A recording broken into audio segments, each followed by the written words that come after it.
The day before Thanksgiving in 1971, a man identifying himself as Dan Cooper bought a plane ticket from Portland to Seattle. He hijacked the plane, claiming he had a bomb in his briefcase, and demanded $200,000 and 4 parachutes. He jumped out of the plane with the money and the bomb somewhere over the Pacific Northwest, never to be seen again. The FBI claims to have investigated over 1,000 people, including dozens of deathbed confessions. In 2016, 45 years after the hijacking, the FBI suspended its investigation of the case. While the FBI is no longer looking for DB Cooper, there is a community of people who are trying to solve the case on their own. Welcome to the Cooper Vortex. In this episode, we're lucky to be joined by a badass Marine combat veteran who deployed to Afghanistan in 2004-2005. He served his country honorably, but now he serves the man, working in employee and labor relations. He's got 5 kids, and their sports take up most of his free time, but when he isn't at a softball game, he's on the DB Cooper message boards. The one he's still allowed on, at least. Enjoy this episode with my good friend, Jay Coleman. Jay, when was the first time you heard about DB Cooper? The first time I heard about DB Cooper was when I was about 7 or 8 years old. I'm 38 now. I was born in '86. So it was the Robert Stack Unsolved Mysteries. Scared the crap out of me, like it did most people. Just his voice, like even when I saw him in an airplane, years later, it just sort of gave me the heebie-jeebies. Like, oh, that is creepy. But yeah, that was the first time I really saw it. The first time I really got into it, and I've sort of kept a passive interest in it over the years. I sort of get into things and get out of things, and that's one of them that sort of always stuck with me. When did you really start to pick that back up? Over the years, I had looked into it. I would just get a wild hair and just sort of look into it. But probably in 2019 or 2020, during just driving to my daughter's travel softball games, I started listening to your podcast, and I consumed all of them. What brought you to the podcast? Well, I just sort of a random thing. I was like, I want to see if there's anything DB Cooper on Spotify, and there it was. And there really wasn't much to choose from, and I saw you had probably 20, 30 some episodes maybe, and I just ate them up, man. Were there any episodes in particular that really surprised you or that you learned a lot from? I learned a lot about. I learned a lot from all of them, primarily because there are so many different viewpoints, and that in itself can teach you something. Because you're like, how can so many viewpoints and so many theories and suspects emerge from basically this one source, this one criminal act, and you find yourself believing each and every one of the people that you're listening to, aside from a few, I didn't believe that he was a mass murderer of 10,000 people or anything like that, but for the most part, people made compelling arguments, and, and I started to wonder, why am I believing this and this? And it was sort of a case of cognitive dissonance. I was simultaneously holding these contradicting beliefs about Cooper, and I started to want to know why that is, and that's sort of why I got into thinking, there's a place for somebody who's not a brilliant researcher or anything, but just people who are there to listen to things and sort of try to wade through some of the fallacious arguments and things like that. That's what I try to do. That is definitely true about this case, is that you can read a story. And I'm a gullible fool, so this happens to me all the time where Me too. I'll read a book, I'll watch a documentary, and I'm like, well, I believe that 1,000,000%, obviously. And then the further you look into it, it's like, especially with Cooper, there is no definitive answer for anything. So it's like, no matter how much you feel like you've researched this topic or that topic or this suspect, you can't get to the answer you want. It's not You satisfying. can't put him on the plane, no matter what happens. Yeah, that's where you end up.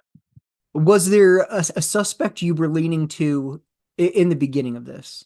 Oh, I and this has changed a lot because I don't know if the early episodes I really liked Braden, and this is before I knew anything about the height, because typically people don't necessarily talk about the things that point away from their suspect. They tend to True. focus on the things that support the evidence.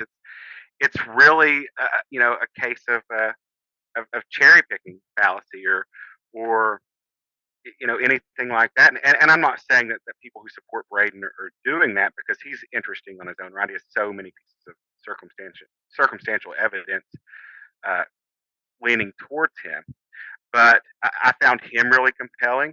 I thought Drew Beeson. I actually showed my mom. That was one of the first episodes I had somebody else listen to, because I'm like, oh, this has got to be the guy. And then it sort of turned down, like, all right, so like, between you and me and everybody listening, I'm bipolar, so maybe it was just I was in a manic state, and I'm like, oh man, it would be cool to Cooper was some, Rambo figure, and would go and do all this stuff. I'm in a manic state. I'm prone to do crazy things.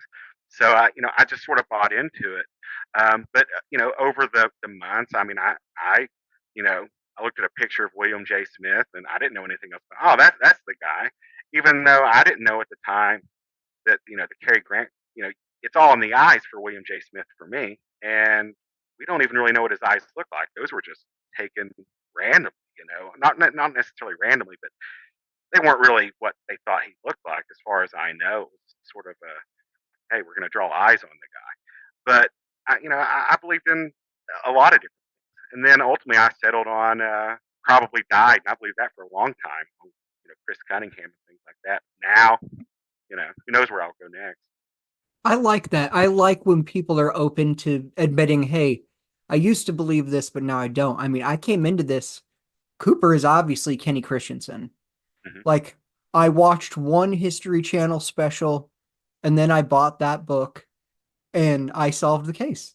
It's Kenny Christensen. And then unfortunately, I got on the drop zone, and then I wasn't satisfied with Kenny Christensen anymore. But when you first started listening to the Cooper Vortex podcast, were you overwhelmed by the information since all you had seen was unsolved mysteries basically at that Yeah, point? I was, and I was sort of, and that really begs you to go do your own research on it, and that's where you really get into going to, Reddit or um, the mystery group before my unceremonious exit. But you get there, and then you find people like Ryan or Chris who can give you um, facts, and don't necessarily have an agenda or aren't necessarily pushing any one suspect. So, but when you're hearing, it does overwhelm you with information, because a lot of it is contradictory. Did you find the Cooper Vortex welcoming? Yeah, for the most part, I believe that people are, um, a lot of people are willing to see this as a collaborative effort, and I think that's what it's going to take, because look at how many fields that you would have to be an expert in to solve this case. Metallurgy, geology, any type of crazy science, DNA stuff, or whatever. You would have to know so much about this as a person. You have to be a polymath to do this. So it's going to take a collaborative effort and people familiar and experts in a number of different areas.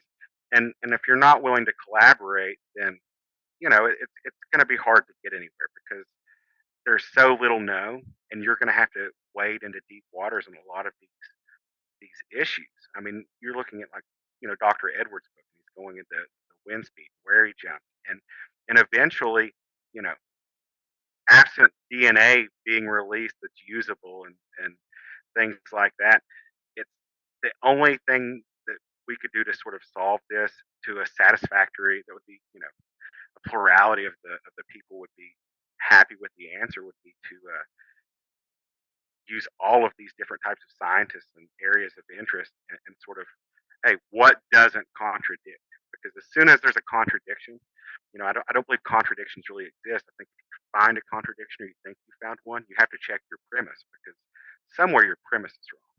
And I think that's the heart of the Cooper case. There's a lot of misconceptions, and somewhere along the way, I think we're believing something, and I don't know what that thing is. Something is wrong, where I think we would have got it. What do you think are some of the misconceptions in this case? Well, I mean, I think that people believe there are more things about the case that are fact than what they probably are. And just off the top of my head, I remember I was talking about Benzedrine one day on the Cooper the mystery, and I think somebody said, well, that's not even mentioned in the 302s, and I know it's mentioned elsewhere, and it's widely regarded as he had Benzedrine, but even then, oh, it wasn't in the 302, so we can't we can't believe that. But it really gets down to just how many things do we believe we know, and I mean, and I believe the FBI flight path, but I don't fault Eric for looking into the Western flight path. I think you have to challenge everything, and and that's one thing that I do respect, even though I have my disagreements with a lot of people in this. I do respect a willingness to challenge the grain as long as you're ready to admit that, hey, I am working from a place that's unlikely, but I want to explore it anyway. As long as you're willing to concede that it's unlikely and look at evidence to the contrary and not fall victim to the sunk cost fallacy, I'm all in support of looking anywhere for answers. Is that true that the Benzedrine isn't mentioned in the 302s?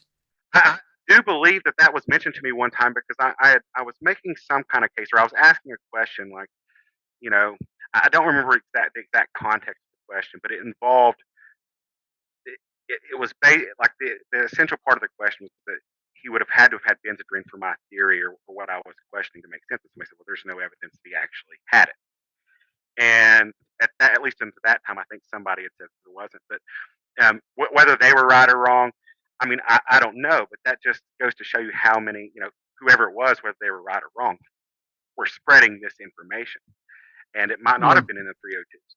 So it just sort of comes down to, you know, I, I think we have to be careful about what we say is an absolute unadulterated fact and what is more probable than not. I think we have to consider strong probabilities and not just consider things absolute fact. I mean, we get a lot of absolutism in the case on things that aren't absolutes. I mean, there's a lot of absolutists when it comes to the tie.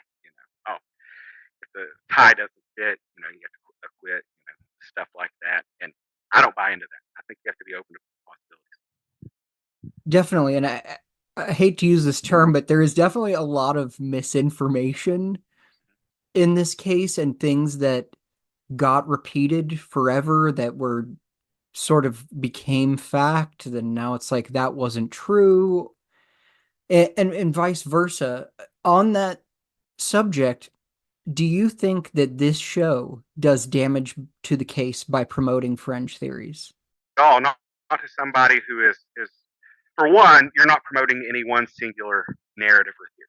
And I think that's important. So somebody who is just has a casual interest in the case, who's going to listen to it, isn't going to listen to your podcast and walk away and say, "Oh, listen, we're going to do what you did with Kenny Christensen and read one thing." People are going to listen to it, and they're going to listen. The episode is going to be a completely different thing. I mean, I think at one point in you have somebody talking about how he survived. Is dead might have been the title of the episode. But so I don't think that you're doing any damage to the case because you're allowing all of these possibilities and plausibilities to be presented, whether regardless of how likely they are. And I think that's a wonderful thing for the case and a wonderful thing to do. And it encourages people to go research. I mean, it did me. I'm somebody who's gullible like you, and I didn't just assume because I listened to one episode that it was solved. After listening to multiple, I thought, I and if anything, it showed me I am gullible. Hey, I need to go look into some stuff. I've thought a lot about how this case could be solved. And there is this whole group effort. We all come together as a team and we all high five. That would be super awesome. Then there is the one person sort of finds the last two or three puzzle pieces. And then does that person take credit? Does the story become theirs? Are they now the new face of the DB Cooper thing? Or is it that just there was one family that's known this all along and they're just waiting for grandma to die and she was 25 years younger than Cooper. And then as soon as grandma dies, we can release this story. And then it's like they weren't involved in the vortex at all. The vortex didn't solve this. It just was going to come out at that point in time. I have a few questions for you about this. Which of those three scenarios do you think is more accurate? And then the follow-up is how would you feel about the one guy does the final few puzzle pieces, which could be you, right, James? It will not be me. That is one thing about this case I know for certain. If anything, I will probably be picking apart the ultimately correct idea and have egg all over my face. But I don't think it's likely that I don't think it's likely they're waiting on somebody to die. I just think that's an incredibly difficult secret to keep. I'm not saying that they can't, but if that's the case, that grandma probably has never told anybody. Think about I think the painting was called Woman Ochre. It was a de Kooning, and the teachers Jerry Alter and I think it was his wife Rita. That painting was stolen, and then 15 years later or whatever it was, they find that painting hanging in their room at an estate sale.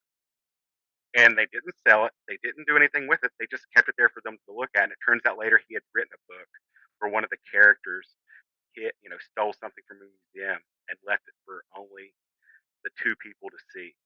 And they had also been world travelers and all that. And apparently they were teachers and they were traveling the world, and that never got flagged as strange or anything. So that can happen. Um, and there is evidence of that. I mean, maybe somebody out there somewhere, maybe his wife or something has a keepsake that will be discovered after she dies. But I don't think anybody's keeping it a secret besides somebody who would have had direct involvement in the case, because you tell one person and it's over. Yeah, I do sort of hold out some hope that there is this treasure chest or there is this one person. The accomplice, Cooper's accomplice, was a 25-year-old female, and so now she's only, 78 years old. That kind of thing, maybe.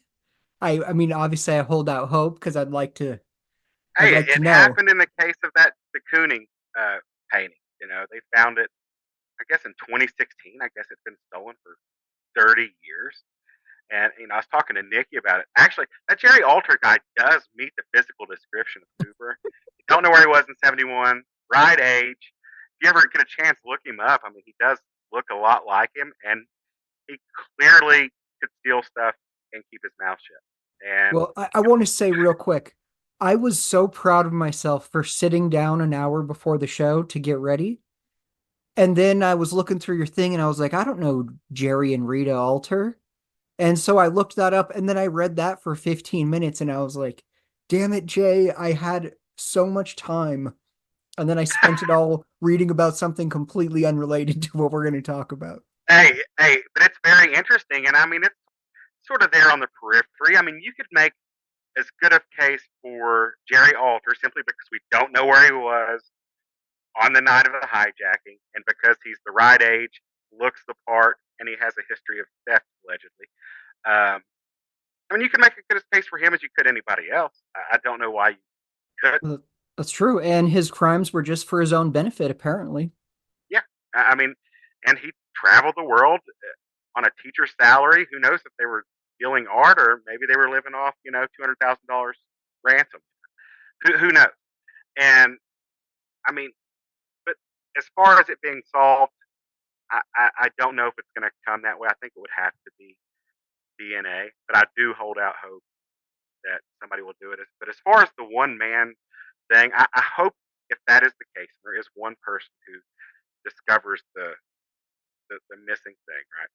I hope they don't sit on it for a long time because they want to make sure that it's they get the credit and they get whatever paycheck that they can get out of it. Um, because uh, that wouldn't be beneficial to the group. We're going to have to wait. And honestly, I think if anybody is trying to do that now, like if somebody has some kind of connection that they're not telling people about or information that they're not willing to discuss because they think it's ultimately going to benefit them in the end, they're probably not going to solve the case because I don't think it's possible to do it alone. There's too much esoteric knowledge in too many fields for it to be done alone unless you just look into it. Well, I've talked to so many people that are actively trying to solve this case. And it is interesting when you get someone with a hot lead or something, and they will pursue that quietly for a little while. And I mean, every other time it ends up, okay, yeah, I looked into this guy and it's not awesome. And I thought it was going somewhere, but it Hmm. turns out it didn't. So there is that maybe you stumble across one thing. Have you ever fantasized that it would be you, that you stumble across this one thing and you chase this down and you call a guy and I don't think I've ever fantasized about it. I don't want to. I don't want to, tell Ryan and Chris. I don't want to make them feel uncomfortable. But I've fantasized about Ryan and Chris. Don't cut me off there. Don't edit it there. But I fantasized about Ryan and Chris solving the case, and them bringing information in. First and foremost, the DB Cooper football fantasy football league, and me trying to pick it apart. Brandon trying to pick it apart. Nobody can pick it apart, and then it turns out they're right. And I would just be happy to be a part of that. I I would be thrilled. I just want to get a resolution. I don't care who solves it. I don't care who gets the credit. I hope it's a collaborative effort, and I hope everybody who has worked hard on this case, even the ones who I vehemently disagree with their methods and their approach, I want them to get credit for the efforts they put into the case. absolutely. I mean, everyone who has worked on this or been on the forums or chased some random lead that went nowhere, but they did that work. I want all of those people to be recognized. Like this is the list of the people that were in the vortex actively working on this for decades. Yes. While we're still in Fantasyland, you and I go back in time and we get on Flight 305. Do you stop the hijacking before it starts, or do you go along for the ride? I go along for the ride because I mean, if you stop it before it starts, then there is nothing. You get another, Cini. Was the guy was Cini who was hit over the head? Is that who it was? I get all my copycats mixed up. Yeah, yeah. That's for Ryan All the though. analogs. One of them got bashed over the head with. Um, yeah, I would just write it out. I would want to see what he looked like.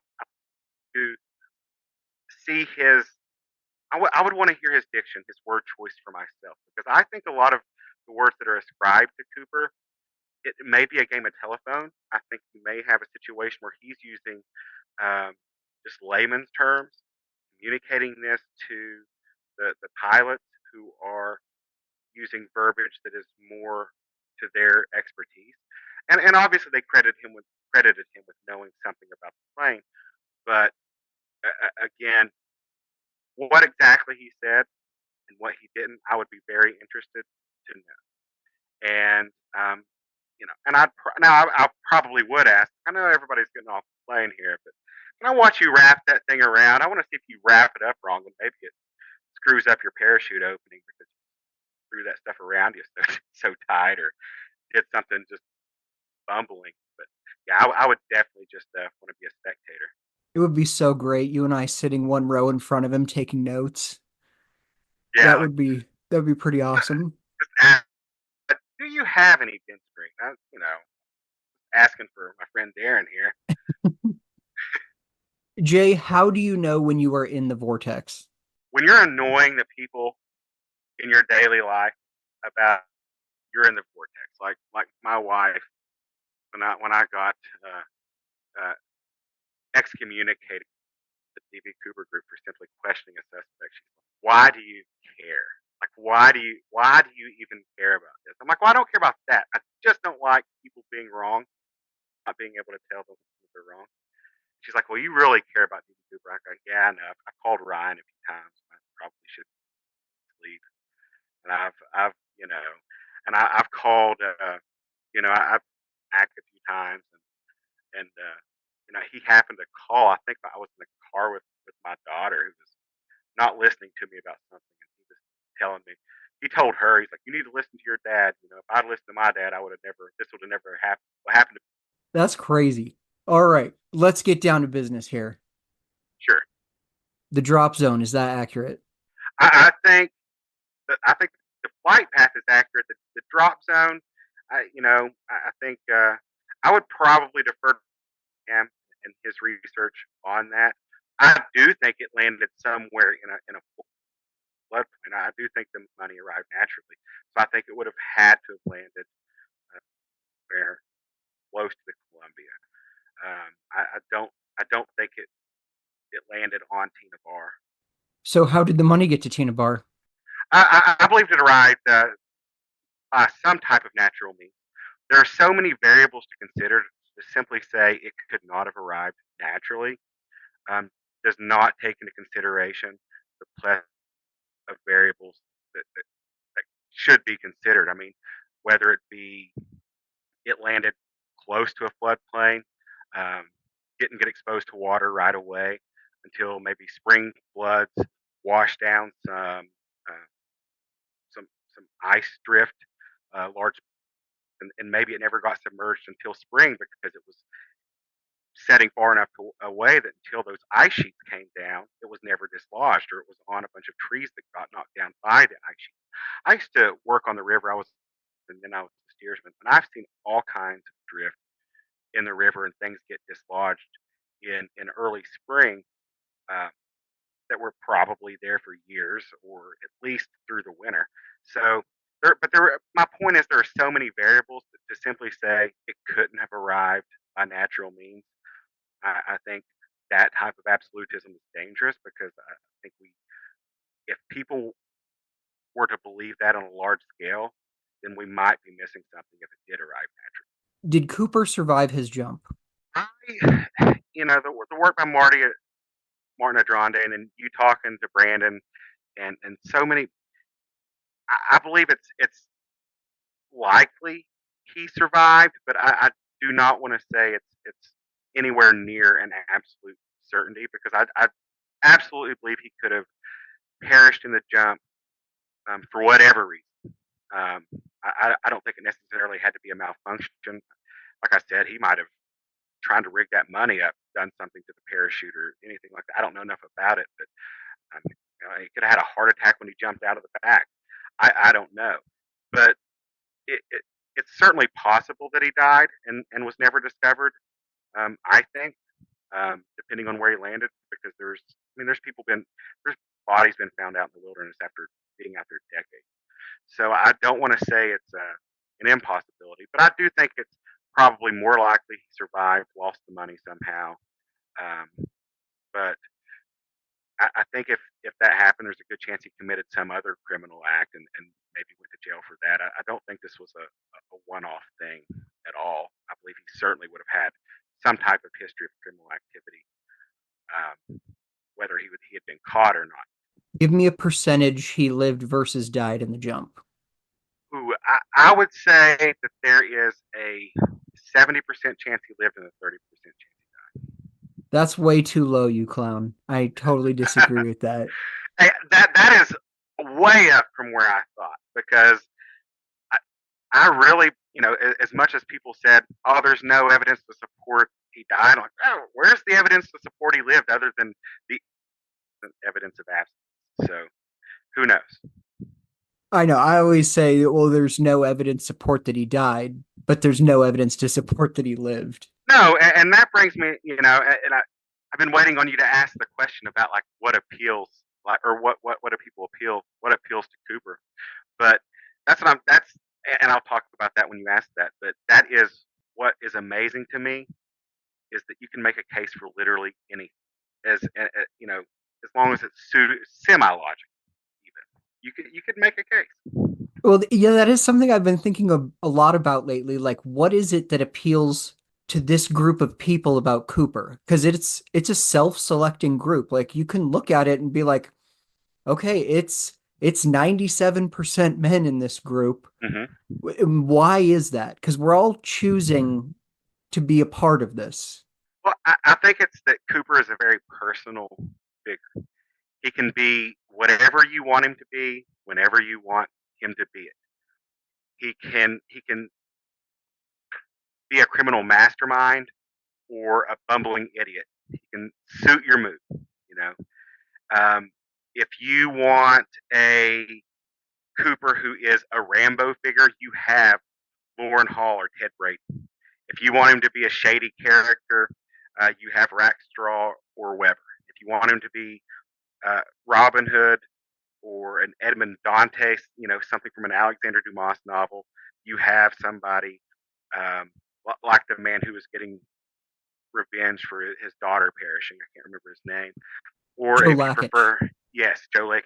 So, but if you prefer more modern fiction, you have William J. Smith in there, and then if you and then you have Vince Peterson if you want Cooper to be a non-fingered Gary Busey lookalike. So it suits anybody, and you can whatever your mood is, whatever you want Cooper to be, you can make a case for it. And I think he appeals to not just every person, but to every mood.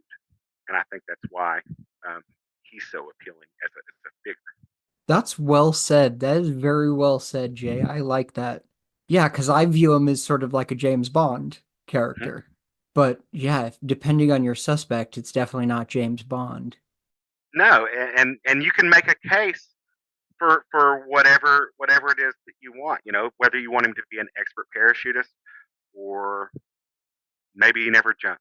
You want him to be a pilot, or maybe he just had a little bit of experience. He couldn't get the back door open. Um, you want him to be heavily disguised. You want him to be barely disguised at all. Whatever you want him to be, you can make a case for it, all the way up to whether he lived or died. I mean, there's so much. He has such range that, and that's what makes it so hard to solve, in my opinion, because we know so little for certain that you can make him anybody and any persona. Absolutely, you can make him anybody. What do you think Cooper's real profile is? I've always been super interested in his age. I tend to think now. I know recently that there have been some people that have suggested that he was not on the younger end of the spectrum, like 30 or whatever, but toward the younger end of the 40 to 50 range. I know Milton Berdahl was 58 or something like that, and I think he has a lot of good circumstantial evidence for him. Do I think it was him? Probably not. But for anybody associated with the tie and who didn't have a criminal history, even though he was probably antisocial, um, he's as compelling as anybody. But as far as his age, I would say between 40 and 45. I think much older than that, maybe your testosterone starts to go down a little bit. You start losing that risk taking behavior. I think they say like most serial killers are younger in their 20s and 30s, and then the ones that they find later on hadn't committed a crime once they reached a little bit you know more advanced age, and it just comes down to the testosterone and the aggression a lot of times. At least that's a theory I've heard. I don't know if there's any credence to that, but I probably tend to think that if he was going to successfully pull this off, he would have needed to be in closer to 40 than he would be to 55. If you were going to lay out who you thought Cooper was based on what you know about him, do you think he was this daredevil military ultra badass? Was he an angry accountant? Was he a skydiving enthusiast? It depends on which episode of yours that I've listened to that day, because like I said, this is a case of cognitive dissonance. It really is. You can simultaneously hold so many conflicting views. Um, but if I were just gonna say right now what my profile of him would be, I think he is somebody who is desperate. I don't think this is somebody you know somebody who was successful, even if they were antisocial. I don't see them engaging in this type of criminal activity, especially if they didn't have a criminal background or had committed crimes before. So somebody like Vincent Peterson, William J. Smith, I don't think that's possible. And there are other issues with those suspects to me, but I, I think there has to be some type of antisocial behavior. I think that probably, like I said, 40 to 45 probably either lost their job or was unemployed for an extended period of time. I think it's whether they had a family or not. I think that could go either way. I think, like we were talking about, looking at things different ways. A lot of people think he was a loner, didn't have family, but then you could make the case, well, he's doing this on a long weekend. He must have had a job. He must have had a family. So you can really make a case either way, and there's really no right or wrong until we figure out who he is. Because that's why I never get mad at somebody for disagreeing with me on this, because what we're arguing over interpretations of the few facts we have. We're not even really arguing over the facts. We're arguing over our personal interpretations. Yes, definitely. It's always up for debate. Mm-hmm. And what are facts in this case are pretty loosey goosey. Yes. You mentioned a couple of times that you believe that he has a criminal history, Mm-hmm. which is something in this case that is wacky with suspects, that we've got men that have never committed any crime, that were upstanding citizens, that were very successful in life as Cooper suspects. And then we have like ne'er-do-well, low-level crime, Dwayne Weber types. Why do you think it's important that we're looking for someone that has a criminal history? Well, like Ryan says, it's how likely is it for someone who has a job or who has been employed successfully, gainfully, most of their adult life, reaching middle age, having never committed a crime before, who has a family that they care about, who isn't desperate for money at all, who has no motive at all to do something as dangerous and to risk their freedom and their life to do this, having never even jumped out of a plane before, presumably, because most of the suspects that don't have a criminal history that or anything like that also have no parachute that we It's can. often true, yes. So if we're just looking at it logically, like a lot of people like to talk about Occam's razor, when Occam's razor, the misconception about it is it's the most plausible. No, it's the outcome that requires the fewest amount of assumptions. And so you're assuming that this guy who had never done anything majorly wrong, who was successful, who had a family, or um, had no reason to do this at all, suddenly in midlife or even later decide, I'm going to rob this plane, and then they do it successfully. They manage the situation. They keep their cool. They're not freaking out. They don't get nervous. They don't. Um, they go through with it. They show. They cross the Rubicon. They show the stewardess the bomb. They pass the note, and then and then no one else finds out about it. While the skyjacking in you know in happening, to me that says this is somebody who's at least comfortable in that situation. And I could be wrong, like I said. You can absolutely make a case that it's some one-off thing and justify it. I'm not saying you can't, but if you're asking me, I think he had to have had some kind of criminal background. Well, who is the type of person that can remain calm, cool, and collected in that situation? Yeah, Because I none of think the some. copycats did it. No, I think, and that's what makes him an outlier. I wish Malcolm Gladwell would update his Outliers book to include a chapter on Cooper and the copycats. Maybe he'll do that after he most certainly reads Ryan's book. I'm sure he's listening to this and will If consider it it. ever does come out, 2035 or whenever Ryan decides to publish it.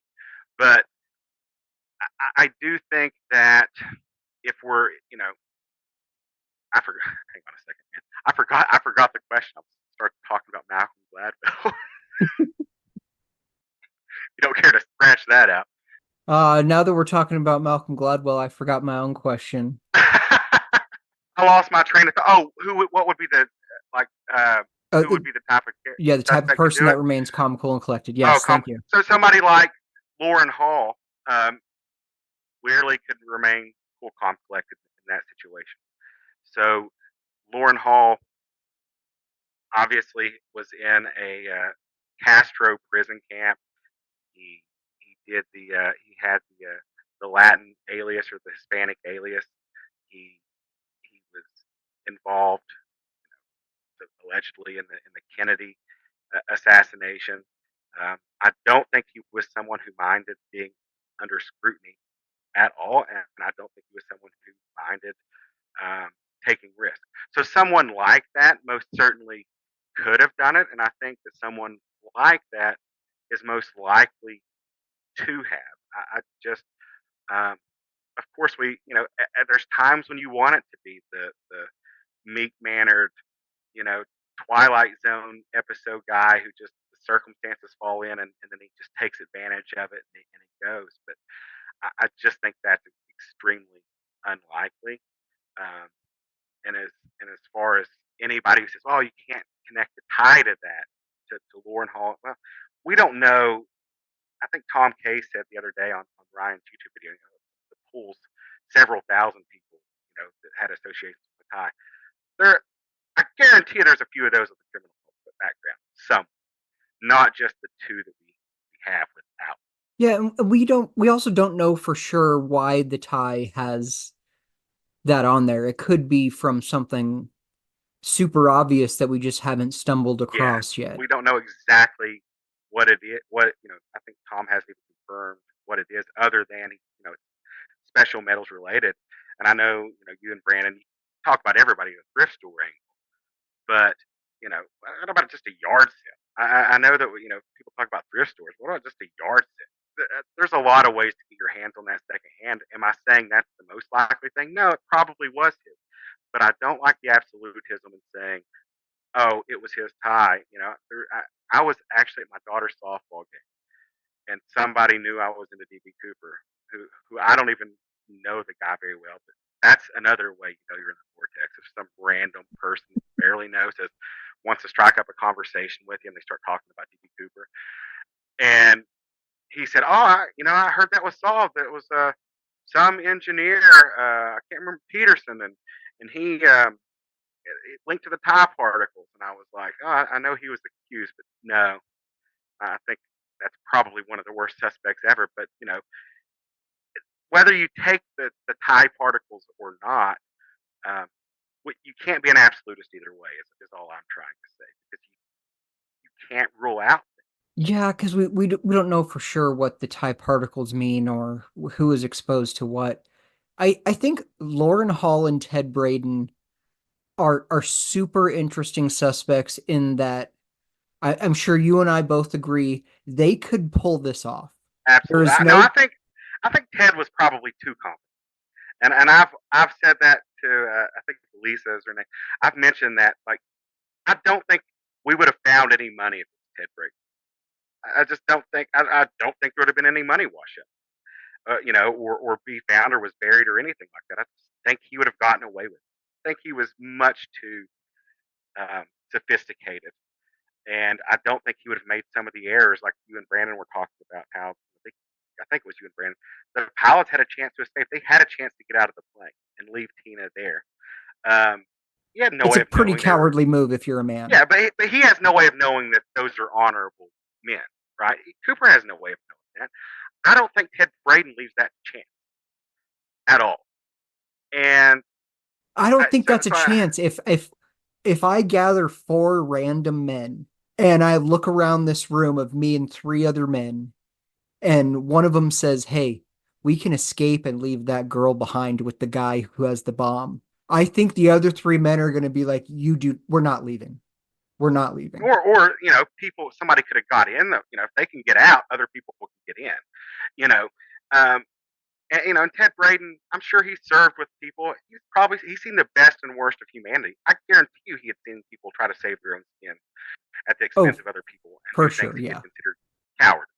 So I think it's very possible. I think it's likely he would have considered that. And I don't think we would have found the money if it was Ted Braden.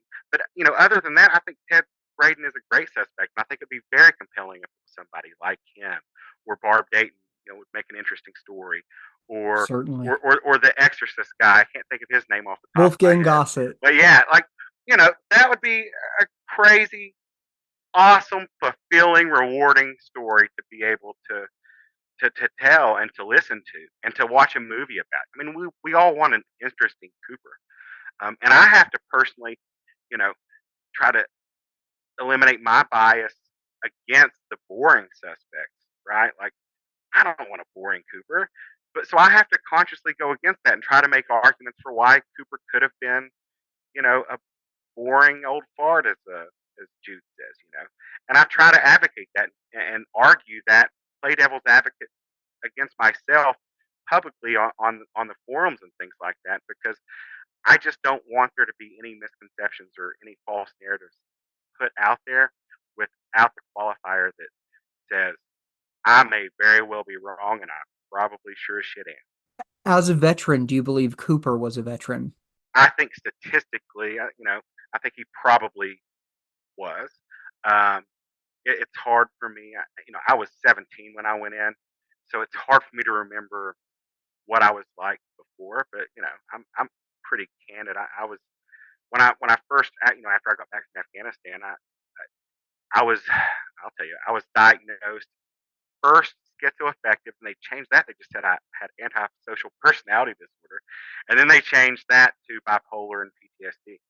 And and I've engaged in risk taking behavior, even after the military, and you know things like that, and I've done some pretty dangerous things, um, and so I can see that mentality. When you're talking about, you know. Martin McNally's experiences in the military and things like that. Uh, PTSD and mental disorders can cause people to do a lot of things. I don't think someone who doesn't have something a little wrong does something like that, because I can't imagine myself doing it. And you know, I've engaged in some risky stuff that I don't. I could not jump out of a perfectly good plane for even $10 million and risk dying or going to prison or anything like that. And that's even before I had a family I couldn't have done that. And statistically, he probably did have some type of family who cared about him given his age.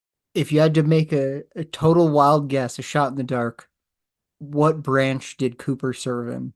If he was a veteran, I would say he was in the Marine Corps. And I'm biased because I've known a lot of Marines who definitely would at least think they could, whether they could or not. And like I said, I'm bipolar.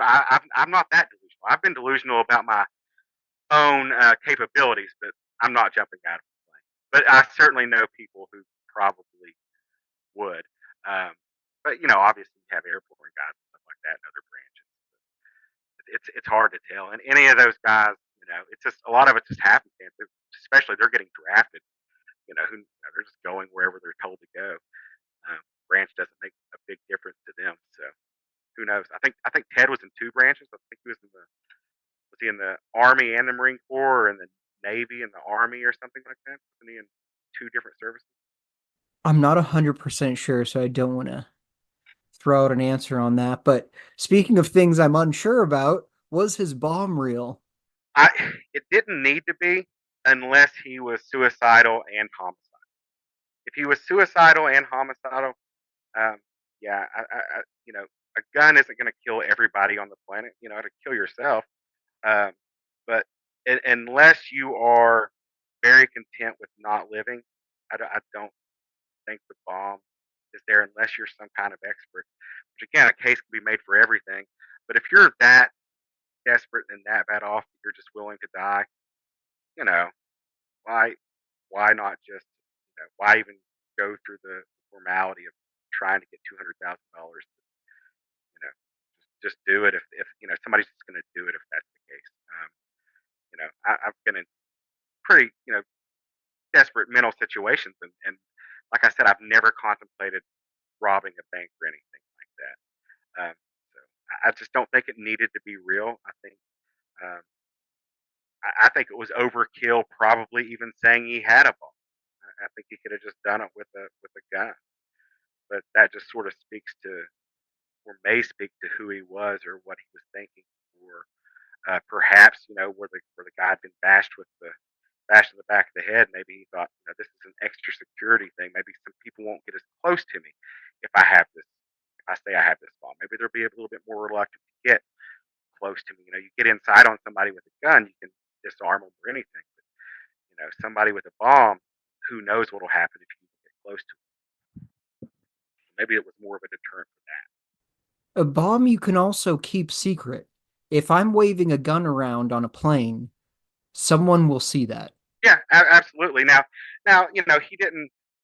He showed her the bomb. I mean, he could have showed her a gun as well, I suppose. But then he loses the, once she leaves that his vicinity, if she goes up front, he might take hostages or whatever. But yeah, you're right. That was probably his motivation. Was probably easier to keep people um, from knowing what was going on. But none of the other skyjackers did that. So I can think of off the top of my head, they didn't care if passengers knew. Um, and so Cooper, in that respect, I think he was doing the right thing. Um, not the right thing, but you know what I mean. The most effective thing as far as human nature. He's uh, basically playing game theory, I guess. It's like pirates. Back in the golden age of piracy, they flew the Jolly Roger not because they wanted to go kill everybody, but they wanted them to surrender. They wanted them to be passive because they didn't want to risk their lives or risk losing the gold. It was the most efficient thing to do to reach their aim, and that's probably why I did it. But again, even then, it didn't be real. All right, Jay, give me a percentage. What percentage real? What percentage is it fake? I think it's a 5% chance that it was real. I just don't see any reason for it to have been real. And honestly, I mean, if it was, and you're doing that anyway, I mean, why not just have some type of delay or something and jump out and then kill the witness? I mean, if you're that type of person that would actually bring a bomb on there, I mean, you could have eliminated the witnesses. I mean, in theory, he could have killed the pilots hadn't seen him. He could have killed Tina before he jumped, and not let the other stewardess off the plane, killed them up in the air, and then jump. So, I don't think he was necessarily homicide. Because if he was homicidal, it would have made more sense rationally to have kept the stewardess on there and then killed them all before you jump. That's a very dark point, but it's a very good point. I've never thought about that before. Yeah. If he really wanted to cover all of his tracks, he could have done that. Yes, but he valued their lives more than he valued being the most efficient criminal. And He I didn't think even that want him to just be hungry. no. And so, and again, now what we know, and that's the one thing I don't think Cooper could hide. Now you could say that the anything that he presented, whether I know Eric likes to say the smoking could have been a ruse. I don't think so. Especially somebody like Vincent Peterson. Um, Vincent Peterson would have had to change his hair color, his part, fake smoke, but so he's willing to go do all of that and make those really subtle changes, but he won't gets to wear gloves or doesn't wear gloves to hide a deformity on his finger. I don't buy into that. But who knows, like what Cooper's saying, what he's doing, all of his actions could be part of a character he is trying to portray that's different from his own identity, right? He can be whoever he wants to on that plane. So be somebody different from yourself. So we don't know with what he's saying, what he's communicating to them, what's real and what's not, what's a real part of his personality and what's just an affectation. But what we do know, what he couldn't hide, was that he valued their lives more than being efficient because he planned it. I don't know if he planned it in advance, but he operated in a calculating way that he would have realized the easiest way if the passengers didn't know they were being skyjacked, the pilots haven't been back here. There are only really three people who saw me. I'm gonna kill him. He would have realized, but he valued their life more than he valued his own life, his own freedom, and the money. And that's the one thing about his character that I don't think Cooper could hide. That's a very good point. Yeah, because if I'm going to commit a crime where somebody has to work an extra 6 hours, I don't care if you're hungry. I don't care. No, no, no, But he did. He no. he ordered food for him. Listen, and that's like I think Milton Bordeaux, if he does it, he kills them. Yeah. I do. I think, and you could say that about Ted Braden, and that's the case against them. You know, um, Lauren Hall. I mean, if he's willing to, be involved in killing Kennedy, which we don't know, but like I, somebody like that who had seen what he had seen. Now he did have ethics. He was taking a stand for freedom. He did have a sense of justice. Now you can absolutely have a sense of justice without having empathy necessarily. A sociopath could have a sense of justice, uh, philosophically, even if they don't feel it, right? So he could have, valued their life or their freedom or anything like that more than he valued um, his own. But I just think it's unlikely that a true uh, criminal capable of, you know, doing that would have not at least considered. I could get rid of all these three witnesses, especially if you're taking back the notes. You're taking back the notes that they wrote. You know what I'm saying? Like you're taking back everything. And he would have thought about eliminating it, and he decided against it. Yeah, but you're contradicting yourself, Jay. You said he has this criminal past, and now you're saying he's such a nice guy that cares about human life. Well, not every criminal is gonna, disregard human life. I think there are different degrees of it. I mean, Lauren Hall was a criminal, right? Like he was a criminal, but there he was, fighting against communism and willing to risk his life, fighting against an ideology which he considered oppressive. So he valued human life. Um, I mean, who knows? I guess he was smuggling drugs later on. I mean, he probably could have got away with more if he was willing to be more violent in that trade. I mean, obviously the prohibition of drugs rewards the most violent criminals willing to engage in that behavior. Um, so I, just because you're a criminal doesn't make you necessarily somebody who's willing to shoot three young ladies, but somebody who was singularly focused on getting away with that money and was willing to maybe even take their own life, and do all that with a real bomb. I think he killed the steward. That's really interesting because I've never thought of that. But yeah, it's there are frustrating things like that, or the theory that Cooper has an accomplice that just shoots him as soon as he picks him up. I, So I'm the I don't think getaway that's driver. out of the realm of possibility at all.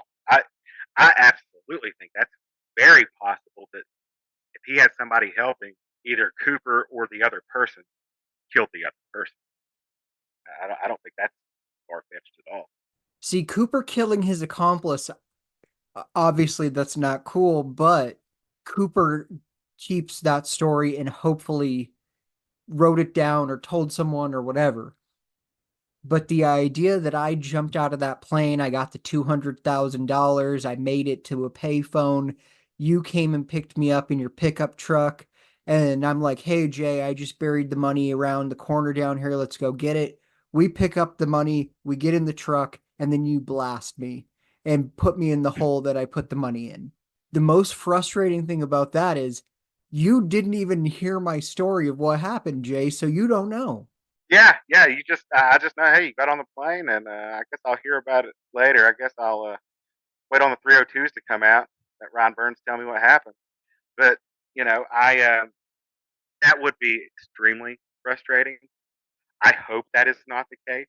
And I mean, you could say maybe they met up. They were driving somewhere, and near Tina Bar is where it all went south for whatever reason. And you know, just so happens that's where he threw his body into the river, threw everything into the river. The money was out there. Maybe changed cars. I don't know, something like that. And there you go. Um, is that the most likely scenario? No, but I mean, there are so many scenarios you can't eliminate any of them just because you don't like it. Yeah, and in that scenario, there is this chance that it becomes this legend over the next 50 years, this DB Cooper story in the Pacific Northwest. And you know that I was Cooper, but you just shot me and buried me in the woods. Would you then become Cooper? I did this. If I was somebody who, like, say, Walter Recca or something like that, um, who was just making a claim to fame. I think that would be an interesting way to do it. I'm surprised somebody hasn't done that, but or hasn't made that claim.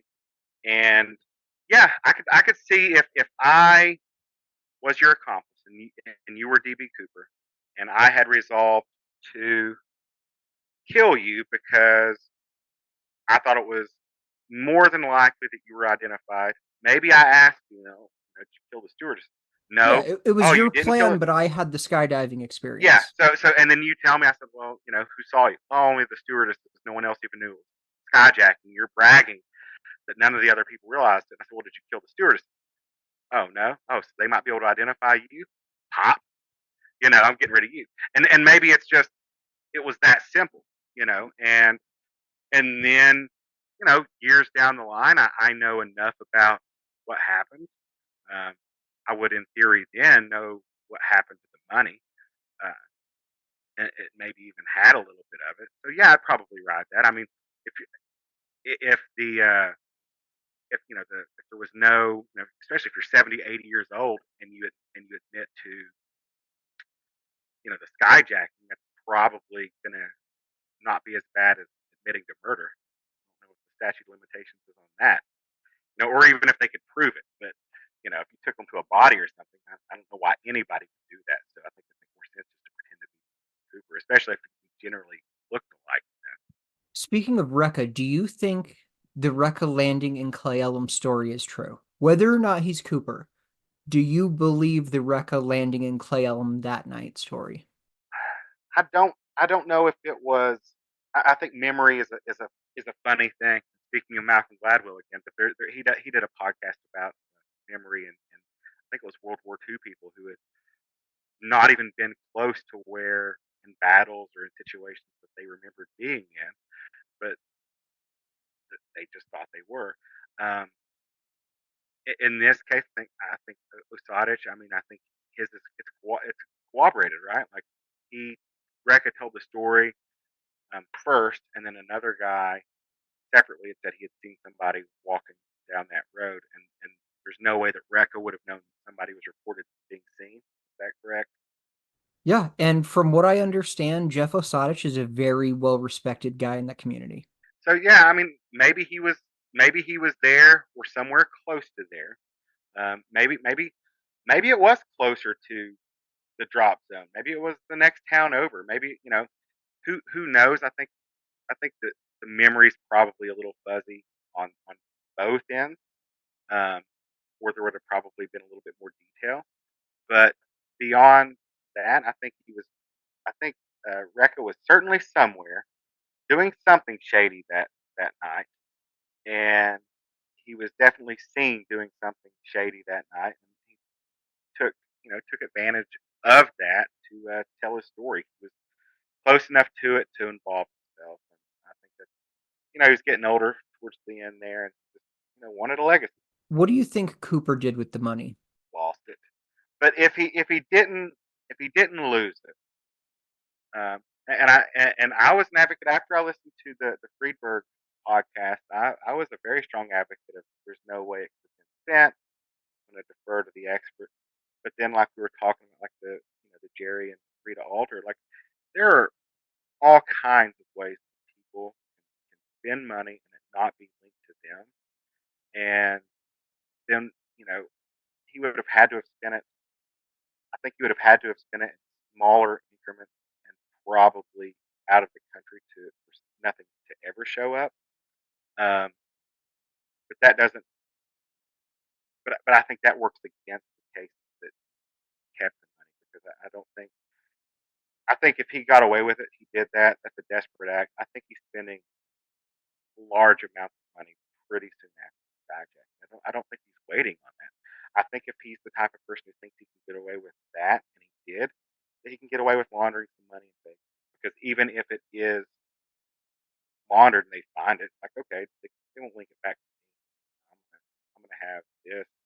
This. I think he's probably arrogant enough to think he could have gotten away with spending the money without being caught. Yeah, that the Arthur Friedberg episode, I'm so frustrated by it, not only because I feel like I didn't do a good job in that interview, but because he just like threw a wet blanket over all of these fun ideas that I had. Because I assumed, of course, you could move that money. There are a million different ways to exchange it, to buy something and then sell that item. There are a ton of different ways to do that. But then when he pointed out, like, once that money goes into circulation, it'll move around. And the idea that you have $9,020 bills go into circulation and not a single one ever comes up in a flagged transaction. And I think one thing people need to think about is a $20 bill in 1971 is worth more than a $100 bill today, equivalently. So if I'm going to go buy a car from a dealership and I'm going to pay $10,000, obviously I'm most likely going to be using hundreds. That's a flagged transaction, and they'll take a quick glance at that money, make sure none of it is counterfeit, or hey, these are the serial numbers that we're looking for, that kind of a thing. And so I know we're talking about 20s and everyone's like, oh, it's just a 20, you move that back and forth, blah, blah, blah, Yeah, no one but he would checks. have been using it for bigger purchases, Yeah, and that's absolutely. and I think he would have. I think he, maybe not in the area, maybe not like extremely large purchases, or something that would be questioned necessary. Buy a used car, pay off maybe you have $5,000 left on your mortgage or something, and I mean, who knows what he thought? And I think that's the important thing to consider. This is a guy who thought he could get away with doing what hadn't been done and wasn't successfully accomplished afterwards. He thought he could do it, and so I don't think this guy was lacking for any sort of confidence. Now whether he had a reason to be confident, I don't know, but Well, he wasn't lack. not only did he think he could do it, he did it. Yeah, that's gonna embolden him even more. I don't think he's suddenly going to be paranoid, after the fact, or more paranoid after the fact. I guess you could argue, well, he had more to lose once he had all that money. But I think the fact that the money was found, regardless of how it got there, he lost some of it, at least more than likely, or he didn't get to spend some of it, at least, um, probably indicates that he didn't spend it. And I think it probably, because I think he probably would have tried. Now, whether that means he died, I don't know. I think that sort of that 30% of me that says he died, it relies heavily on that money. I would spend the money somehow, and I think most people would. But the people who get caught, the criminals who get caught, those are the ones you hear about. The ones that can do things that are a little bit against what normal people do, or what the FBI or law enforcement would predict based on profiles, or types of criminals. If you had a serial killer who only killed, military age men between 20 and 45, who were unrelated, it was random, and there was no sexual component to it, that person could probably get away with killing people for a while before they were caught, because they didn't have a pattern and they didn't fit a typical profile. And maybe Right after they maybe escaped Cooper from was that guy Alcatraz. right after they escaped from Alcatraz. And and so, like, it could happen. And and maybe there is somebody like that out there that does that. But those are the people that don't necessarily get caught because they don't meet the profile. But and maybe that's Cooper, and we just can't say. I just think it's more unlikely. I think that makes him more of a rare bird than he probably. Do you think if you and I are interviewing Cooper on the Jay and Darren show, do you think Cooper could tell us how the money got to Tina Bar?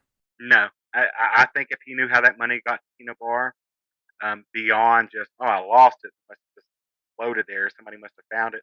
If he knew directly how it got there, I think he would have kept it, got it back. Yeah, yeah, I think I definitely agree with that. That's like you said. That's not a small piece of money. $2,600. Listen, if I lost $2,600, I $2,600 today, It was I like did six something grand. criminal. Yeah, yeah, 6 grand. I'm sorry, 58 or 56. Yeah, 6 grand. If I lost 6 grand now, and I had done something illegal to It'd be get like it, 35,000 today. So you and just happened to lose yeah, $35,000. Yeah, so if I happen to, but I'm just saying, even if it was $6 grand a day, and I had done something criminal to get it, like bank error in my favor, and I got it, and I hid it for a while, nothing ever came up, and I'm like, okay, I'm gonna go dig it up. I'm not just gonna leave it there if I know where it's at. And so, especially 35,000 or whatever the conversion rate of that is, or the inflation. Yeah, he goes back and gets it if he knows where it's at. If he knows what happens to it, he goes. Why did he choose the name Dan Cooper? I, I, if I asked you randomly to choose a name, and I think he probably had it in advance. I don't think he wanted to stumble or mutter, the name or screw that up. Um, it might have just been the first thing that popped to his head, and he stuck with it. I think I think it's probably more of a coincidence because of course in this vortex it would make more sense that this is a it's all about the entire case is about that's the paradox. You have the paradox that Cooper can be anybody, anything, you can make any case. So why not have the coincidence? Um, it's not like he said, oh, my name's Emilio Earhart. You know what I'm saying? Emilio Earhart is hilarious, dude. I might have to use that as a fake name. There you go. But I mean, I've heard so many people say, like, oh, I'm writing a spy novel and I have to think of a guy's name. What does the author do? Well, you can ask a bunch of authors and they'll just flip through a series of names. It doesn't mean anything. The other copycats, they just made up their name from scratch. But I will, like, if I'm forced to sign a guest book, or if I have a reason to give a fake name or a joke or Hmm. something, I have a name that I give, and it is an homage and a joke. Yeah. The name I always give is Tony Clifton. And Oh if yeah, you're an Andy yeah. Andy Kaufman Kaufman. fan, Yeah, yeah, oh yeah, I love Man on the Moon and all that. Yeah.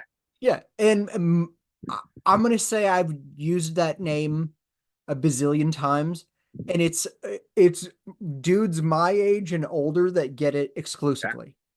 It doesn't get caught by anyone else. Okay, but okay, so imagine this. Like imagine like Cooper is taking this care to make sure he's not identified. Now he doesn't go to the extremes of killing the steward, but depending on what your profile of him is and how far he went to disguise himself, whether he changed his hair or it's a part in his hair, or he tried to disguise his accent, whatever, right? If you're him, why, if you were if you're saying that Dan Cooper was an homage, right? So let's say it was 100% an homage, and that's your opinion. Then why would you ever endorse?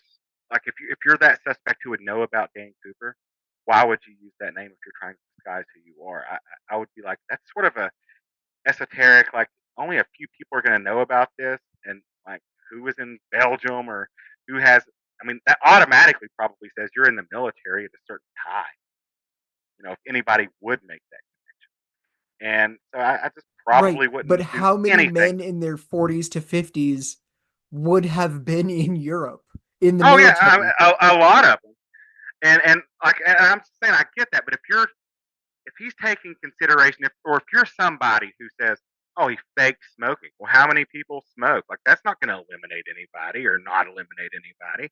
Same thing, So you can make that argument with the Dan Cooper thing, but at the same time, if I'm doing it, I'm not doing anything that makes any reference to me. Like, I'm not gonna, like, my favorite show of all time is Lost. I'm not gonna be like, commit a crime and be like, yeah, my name's Ben Linus, John Locke, because I'm just not gonna do it. Like, I mean, I'm not gonna give an homage to something that I obviously care enough about to know. Because if he remembered who Dan Cooper was, 30 years later, 20 years later, whatever it was, like, it must have been pretty important to him. He probably mentioned it to some people, or he had the comics laying around.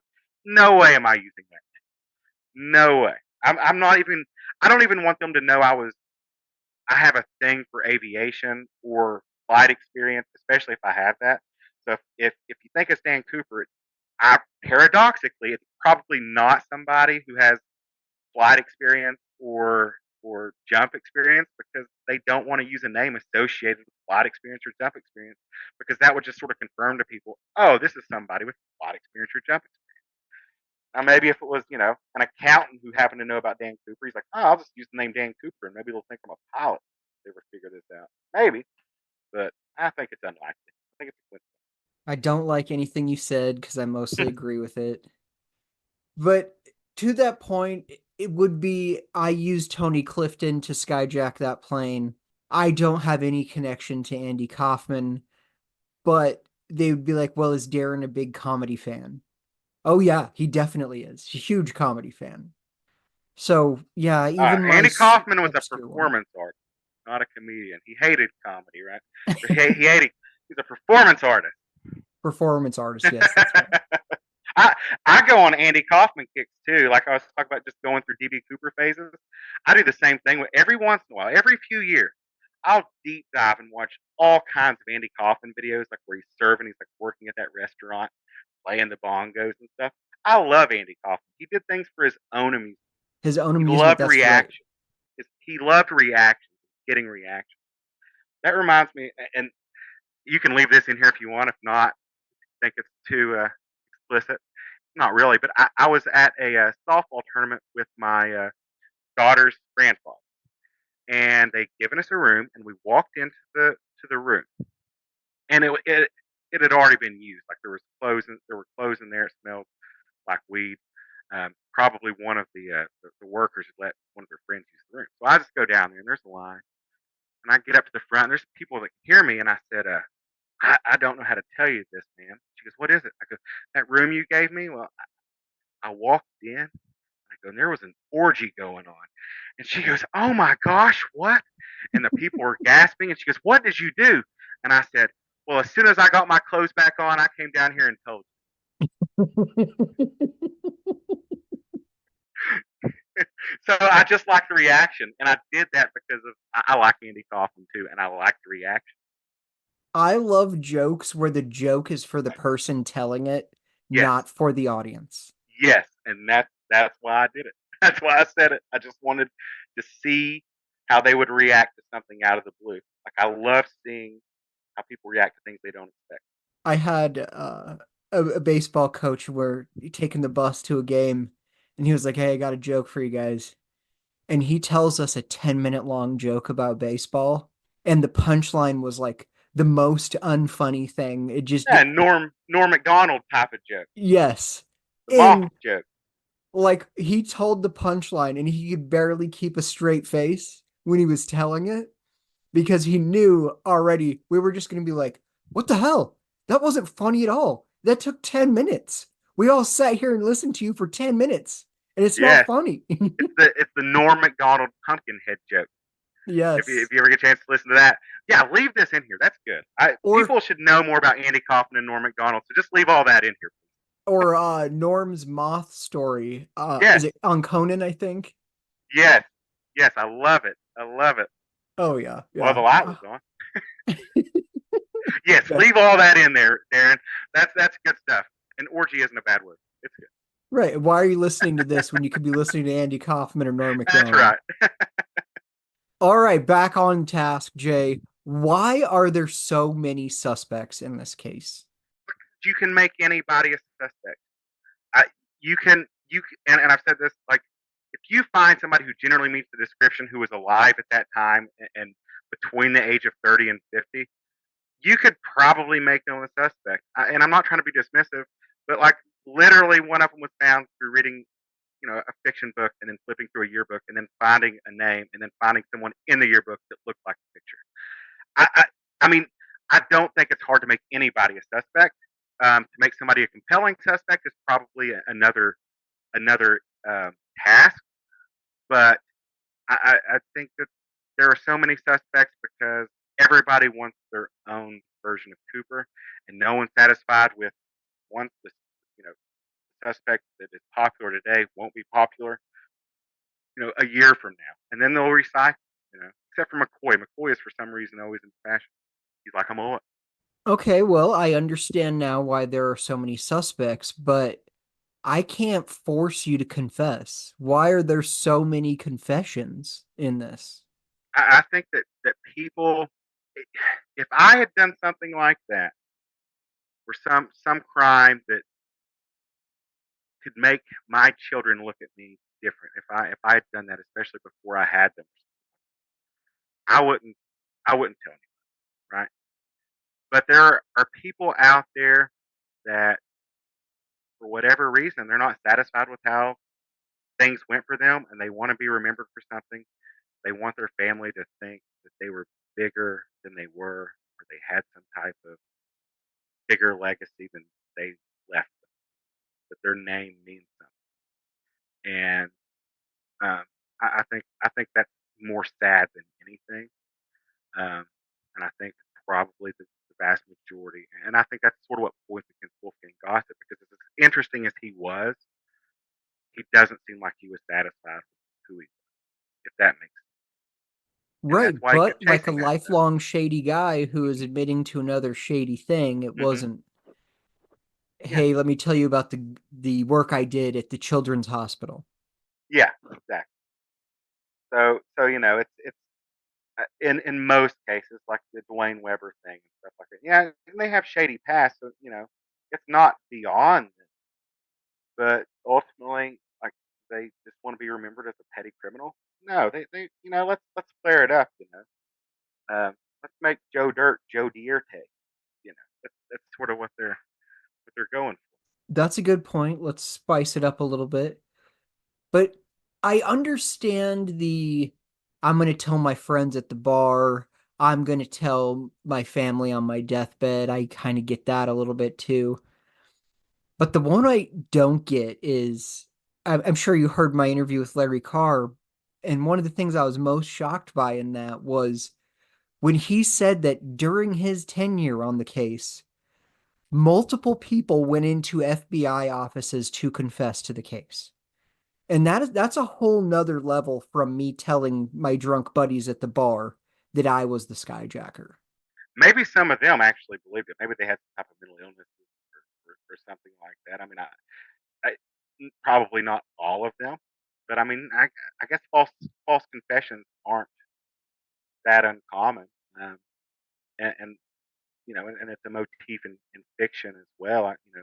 Just I think in the first season of Dexter, I think that there's one of the one of the plots they have is the person who confessed, but he wasn't actually the big bad killer that Dexter was after that season. So I don't. I, it happens. The psychology behind that. I think anybody who would do that probably wouldn't do the the DB Cooper skyjacking. That's probably the biggest red flag. If you're walking into the FBI office, okay, I can at least eliminate you. I can't eliminate any of the other 10,000 or 10 million, men who meet the physical description of the right age, but I can eliminate this guy because DB Cooper ain't walking through that door. He's just like Larry Bird, 1996, ain't walking through that door. Okay, you spoke to it a second ago. Have you read the Max Gunther book? I have. It's been probably about a year and a half, 2 years ago. Was whenever I listened to the episode, and I mean, it's a compelling case. Dave makes a compelling case, but what he omits. I mean, it's cherry picked, but and everybody does that for their suspects. But But I'm not even talking about William J. Smith. I just but want to talk just about the Max Gunther book. uh, I mean, I read it probably 2 years ago. Um, It's more recent than I've read it. yeah, and maybe it was sooner. It was shortly after the episode because I really believed it there for a while. And like I said, I even then I believed it, but I didn't know that the pilots didn't really come back and talk to.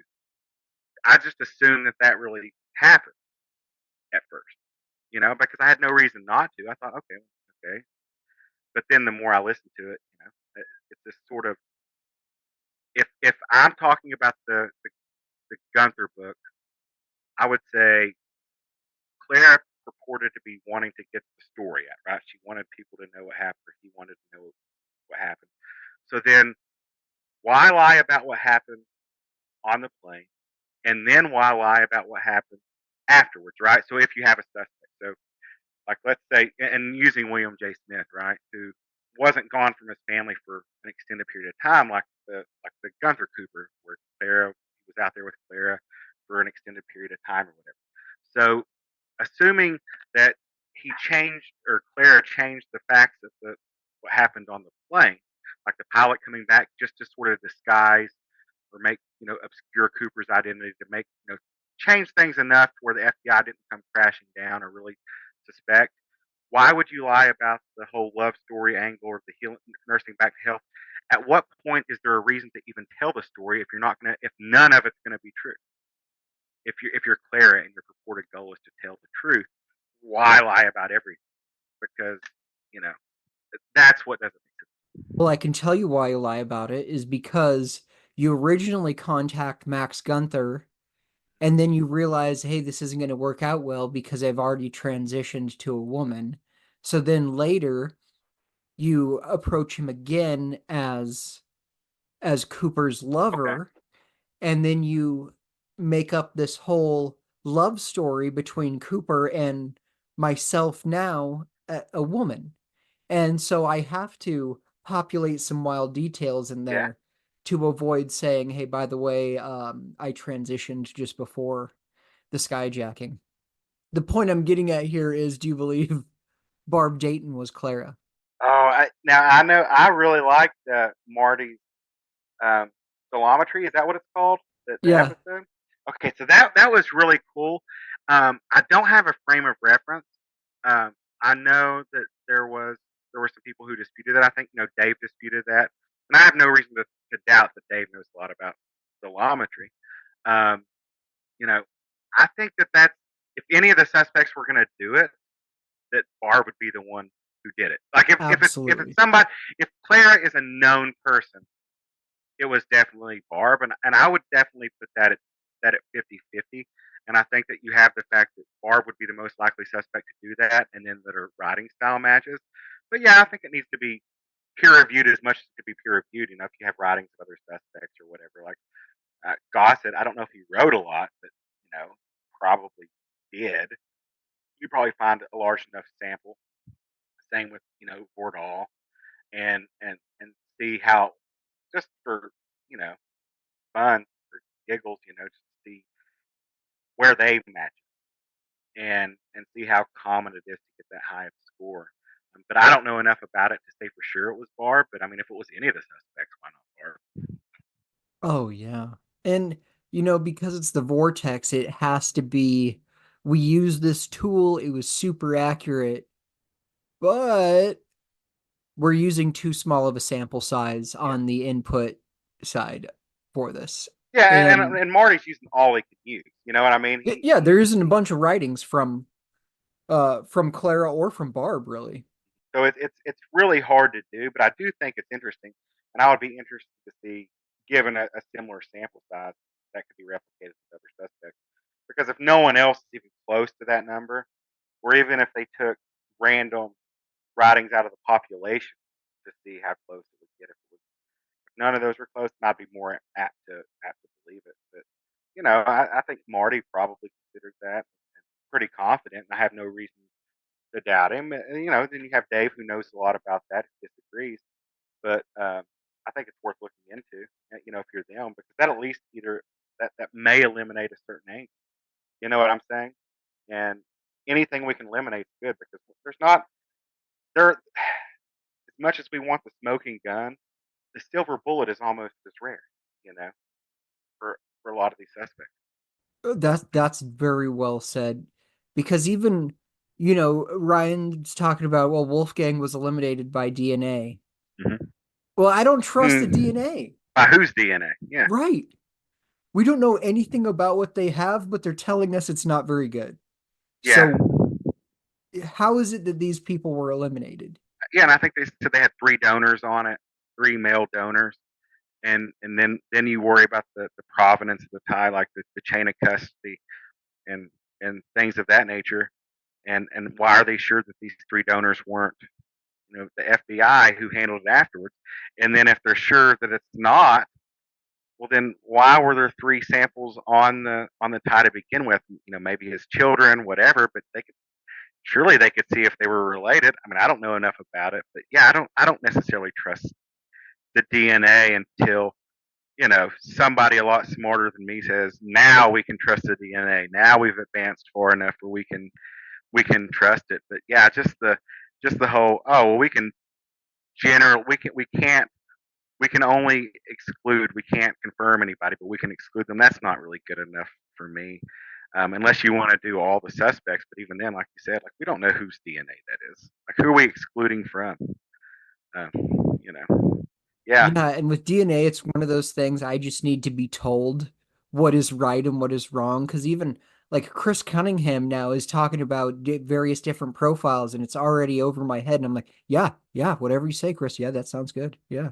oh yeah, Chris, like his as soothing as his voice is sometimes, like man, when he gets talking the technical stuff, I just concede that I know I can't follow this. Like I just have to defer to his research and then see, okay, give me the summation and I'll see if I can see if that makes sense or not. If I can find a flaw in that or a contradiction in that somewhere to try to find a faulty premise.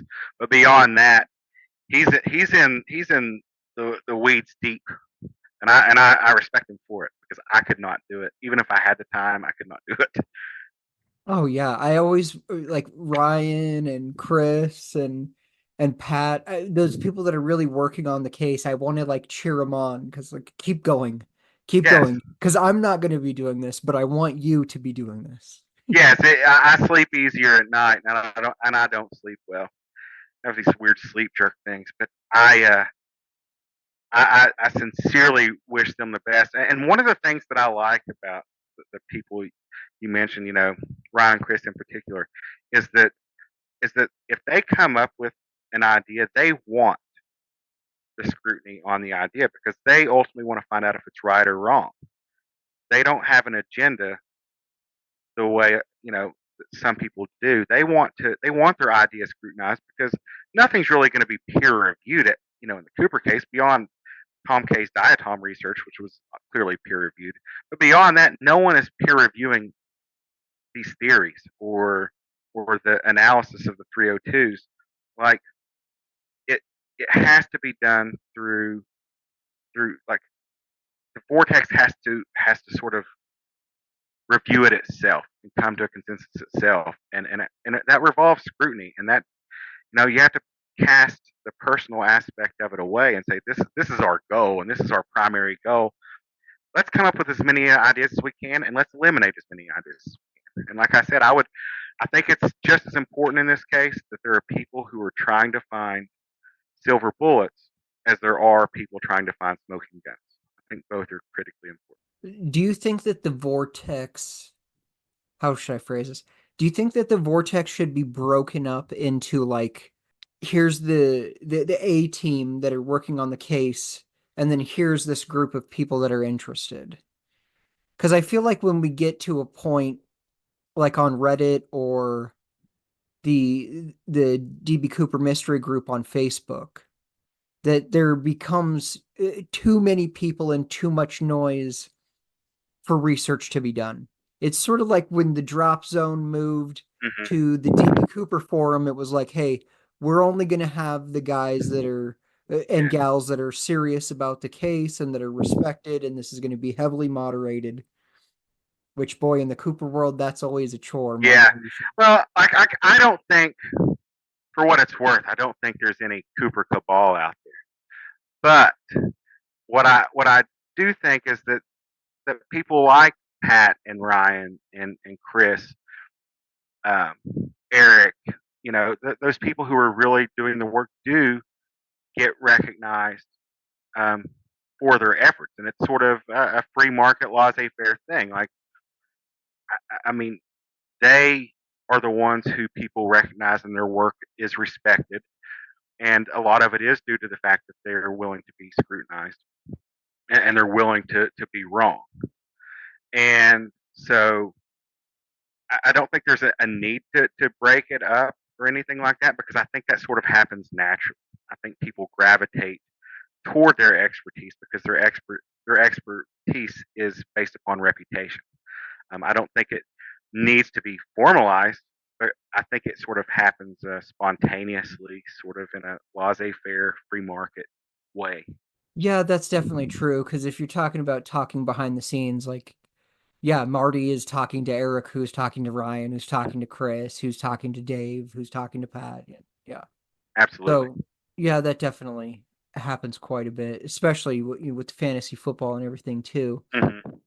What do you think of the fact that they released a sketch and then, like, 18 months later, hey, here's a different sketch?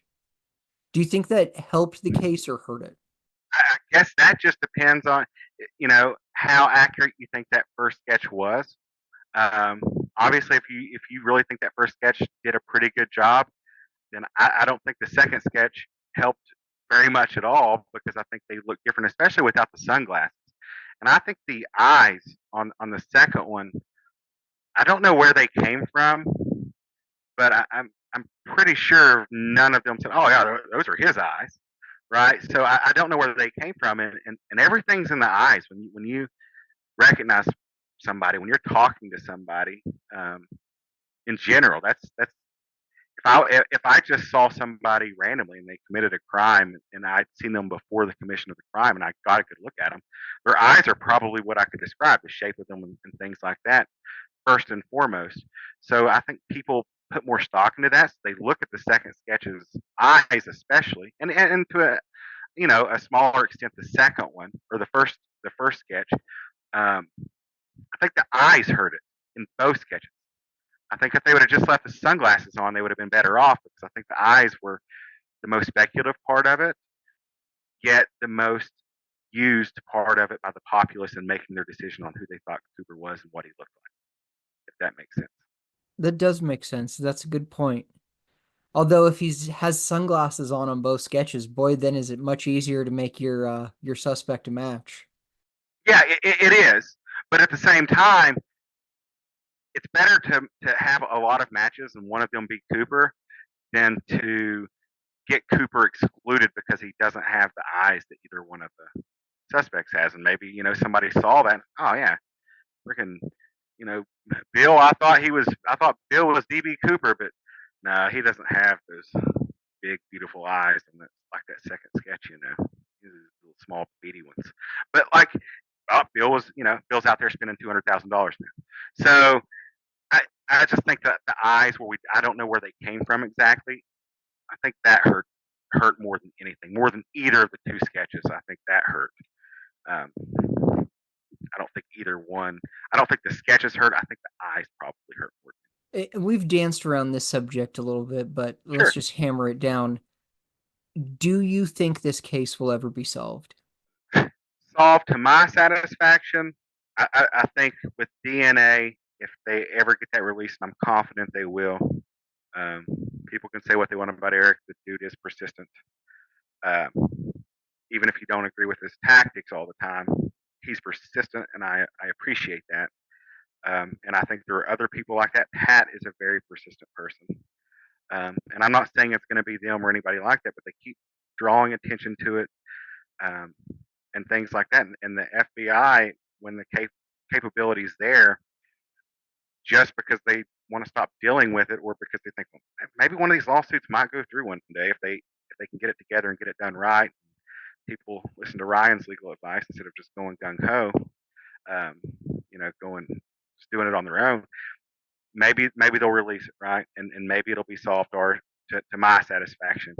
Um, as far as to the satisfaction of the vortex, I do not believe so. I think you could have DNA and it be proven to be um, Tim Shoemaker, and you're going to have probably 10% of the people who think that's completely incorrect because it doesn't fit their narrative. Because I think a lot of people are so deep into either sunk cost or they are so deep into their personal narrative that they are not going to abandon it for anything. I think if we did have a definitive solve, that it's Tim Shoemaker. I think those people that you're talking about, I think they just disappear like that Homer Simpson meme into the bushes. And the rest of us try to figure out, like you said, like, okay, now we know it was Tim Shoemaker. Now how do you do it? Exactly. You know, and Tim Shoemaker, by the way, is just the name I pulled up. I have no association to it, anything like that. It's Tim Shoemaker. But That's bull, Jay. You're a suspect peddler. He's out there saying it's Tim Shoemaker. Yeah, but like, you know me, peddling suspects, always with an agenda. I like that suspect peddler moniker, but it is derogatory. I don't know, it is. It kind it's of like, is. I think they're, yeah, but you know, it is derogatory in some ways, but you know, it's not wholly inaccurate. I mean, you're peddling a suspect that you can't prove. I guess you could say, well, I'm not trying to make any financial gain on it, but you're trying to make a name. I mean, might not be a financial benefit, but it's a reputation benefit, I guess. So yeah, I don't disparage anyone who says suspect peddler because hey, some people peddle suspects. Some are better than others. It's okay. I like the term when I want to like talk smack about someone. Like, yeah, that's suspect. yeah. Like, it's a known suspect peddler, known sand peddler. All right, let's get you into some trouble, Jay. Why is it that true crime is overwhelmingly female, but the DB Cooper case is almost exclusively male? I think a lot of the males fantasize about the the act of committing a crime, especially one that's not inherently violent in a physical nature. Whereas I don't think that a lot of females fantasize about committing crimes. I'm not saying, you know, obviously there are female criminals, but I don't think that's necessarily a fantasy. Um, and it sort of has to do, you know, why are most of the serial killers men? You know, maybe it has something to do with hormones or cultural expectations, societal expectations. I don't know, but there is probably some logical explanation that does involve, you know, just hormones and societal expectations and upbringing. Do you think it's possible that Cooper and one of the copycats knew each other? You know where I'm going with this. I always like if I could show me a photo of any suspect with McCoy, with another, and I'm case closed. Case closed. Yeah, because that would be too big of a coincidence. So what you're really asking is, like, at what point is a coincidence too big? Not that's just not a coincidence. Like this has to be that's the smoking gun. I would say the skydiving world was a relatively small world, and probably the pilot world, especially you know the military pilot world, probably you know a relatively small world. Um, Obviously, the engineering world was probably relatively small world. So I think if you're looking at a Cooper from, you know, any one of those fields, I think there's probably a chance that they did know each other at least in passing. Now, getting a picture of them that would be pretty fun. But I don't think it's impossible. I don't think it. You know, if I saw a picture like that, I guess it would just depend. Now, if I saw like, you know, if there's a picture of McCoy with, you know, Wolfgang Gossett, you know, like oh, okay, like somebody explain that one to me, please, because now something's up here. You know what I'm saying? Like, yeah, something's up here. But you know, if it's Peterson and Vordall, okay, yeah, they're both engineers, both work the same place. You know, cool, they know each other. Well, there is a photo of them together. Yeah, okay, yeah. So I wouldn't be surprised if like Lauren Hall and Ted Braden might have known each other somehow. I mean, they're both soldiers of fortune. So, you know, why not? I'm sure they knew some of the same people anyway. But still, a photo of Ted Braden and Lauren Hall, they're both Cooper suspects. But if we got a picture of McNally hanging out with Wolfgang Gossett. Yeah, yeah. That would then you're like, okay, yeah. What, Mac? Why'd you keep us in suspense for so long? You already knew Yeah, who it or was. Yeah, a picture of a mission in Vietnam, and it's Ted Braden, and on the other side of the photo is Richard McCoy. yeah. A known copycat with one of the. Yeah, I see what you're saying. Yeah, I guess if you get a picture of McCoy with any of the suspects, that suspect is probably Cooper. I'll give you that. Definitely. Yeah, I would And agree with that. yeah, I've totally made this up. It's if I had that secret picture, boy, I would run my mouth about it so fast. Oh yeah, I wouldn't keep that a secret. I would. That would have been. I would have contacted Dan Grider right away and been like, I want on your next YouTube special. Yeah, yeah, I'm sure he'd be happy to Episode have 3, me on that one. Darren's Secrets, Dark Darren Secrets. What do you think of Peterson and Bordal? And I group those two together because they're pictured together. They come sort of from the same lead, worked in the same industry, Yeah. and most likely together at one point or another. Um.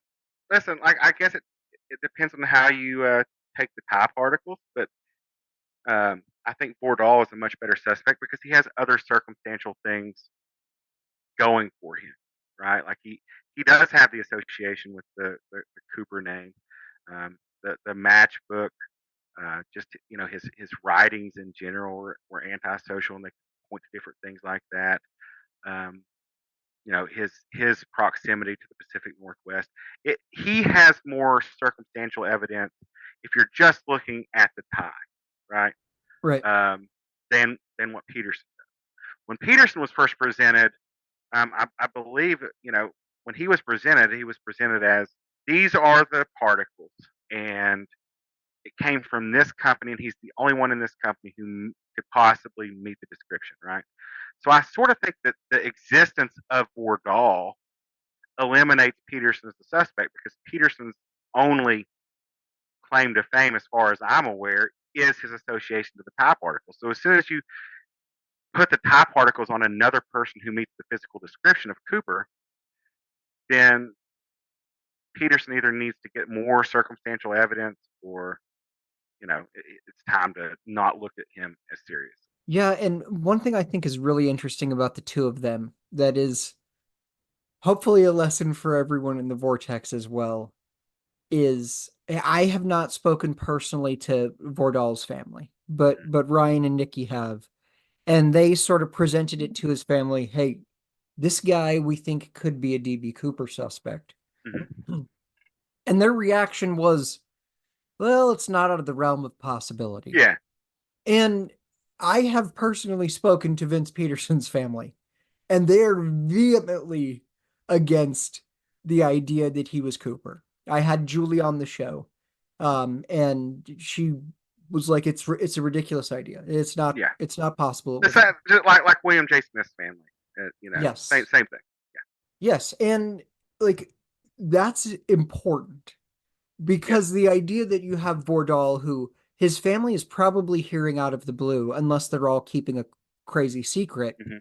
Hey, your dad is accused of this crime. Or even I'll do it to you, Jay. Hey, this train robbery that happened in 83, I'm pretty sure it was your dad. Your dad did this train robbery. And you're either going to say, well, yeah, he was up to some shady stuff in 83, or you're going to say, there's no way. It's Yeah. impossible. And both of those are very telling because one, it's sort of like, oh, you're open to the idea, but you're not pushing your father as the great train robber of 83. And the other one, you're like, it's absolutely ridiculous. And I don't think that Peterson's family is doing some big cover up for No, him. no, I don't either, and I think that they're genuine.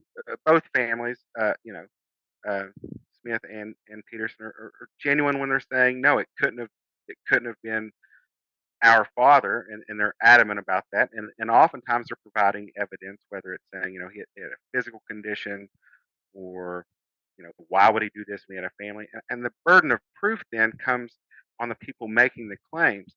The people making the claim shouldn't move the goalpost and expect the family to prove the innocence of their family members because there's no way to prove that anyone wasn't Cooper uh, satisfactory. If you don't know where they were on that night and they generally meet the description, like you can't prove that they're You not. can't prove it. It So, was something I so realized when I talked to Julie on the phone before doing that interview was she was like frustrated, like, how do I prove that it wasn't him? And it was the first time I really thought about that in like you know, like I just accused your dad of this train robbery in Arizona. How do you prove that he wasn't yeah, in Arizona on that day in 83? yeah, well, my dad, he was 15 or 16 when I was born. It wasn't him. He was, 14. But yeah, I generally understand. Like, if you don't know where he was, like, why should I be expected to comb through all of this stuff about something I'm not even interested in just to defend my dad's name, who is a good person, and I know wouldn't rob a bank or rob a train in Arizona. Um, that the burden of proof shouldn't be on me just because, hey, this person or that person has this fixation on this case and they like it and they've done all of this work on it. You know, it doesn't matter. The burden, until you can do something more than a little bit of circumstantial evidence, then it's a hard case to make. And I don't think either one of those two suspects, not Ford, Peterson or Smith, there's not really enough there to make that claim. And I think if their family says, no, then you should stop pushing it. That doesn't mean you should stop researching it. I'm not suggesting that. If that's your guy and you want to find that smoking gun, cool, but don't expect them to provide you the silver bullet because they're living their lives. You're the one who brought this on them, not the other way around. Okay, Jay, you are thoroughly researching Tim Shoemaker, Mm-hmm. and you're getting to the point now where you want to go public with some of the work Yes. that you've done. How do you handle that? Tim Shoemaker died in 1997, so there's no liability there, but his kids are alive and his grandkids are alive. Yeah. So how are you going to Uh, handle this? so what I would probably do is I would discuss with them my evidence that I have, and obviously it has to depend on what I mean. If I could put him on the plane, okay, then they should be convinced. You know what I'm saying? But if I can't, but I'm still convinced, and they say they don't want me going public with this, I'm probably talking to somebody in law enforcement, or Larry Carr or somebody like this, or getting somebody like Chris or Ryan to look at it and then present it to Larry Carr and say, is there anything here?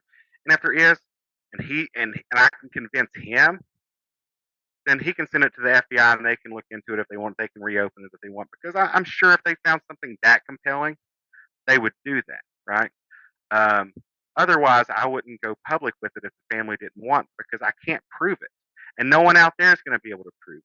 And if I can't even get Larry Carr to believe that he could talk to the FBI to open it, then why do I care that I'm convincing Joe Schmo in the DB Cooper mystery group that I think it's this guy. No one cares who I think it is.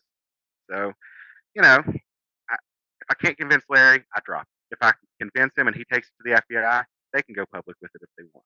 All right, speaking of how you should handle things, were the Boeing whistleblowers murdered? Boeing whistle. I'm not, you have to enlighten me on this. I'm not familiar with this. I'm trying to remember There were this. the two Boeing whistleblowers that were recently came forward with safety allegations against Okay, Boeing. One of them I'm out of the loop. blasted himself in his pickup truck at a hotel shortly before going to his deposition. The other one died of a mysterious rapid onset infection. Ooh, that's pretty circumstantial or coincidental. And Um, both of them were coming forward to testify against Boeing for doing shady things with safety.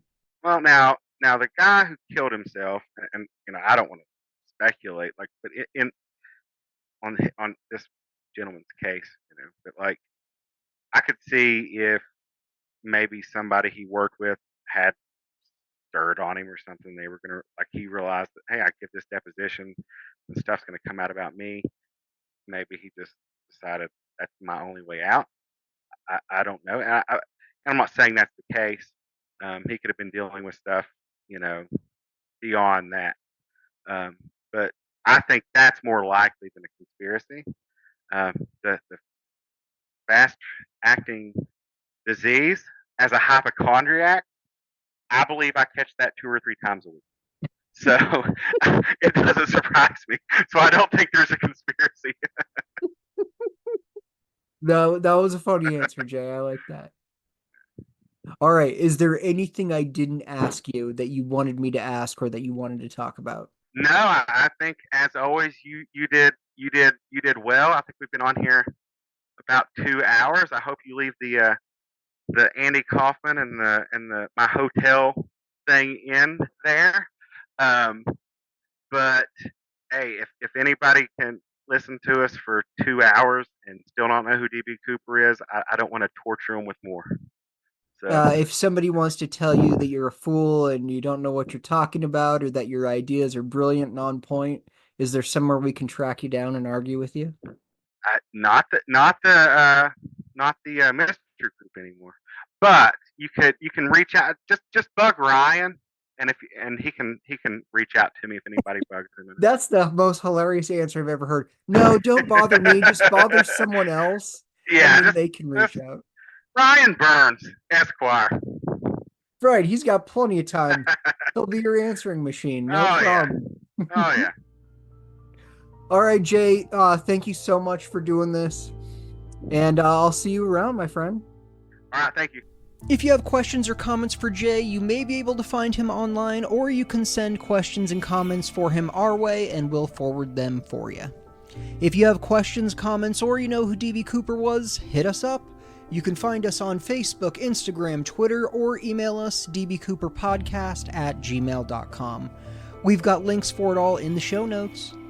Thank you to Jay Coleman for his service in the Marines. Thank you to Russell Colbert for his service in the Sea Org. Thank you to Darren Osadich for letting us serve his music to your ears. I'm Darren Schaefer, and thank you for listening to the Cooper Vortex.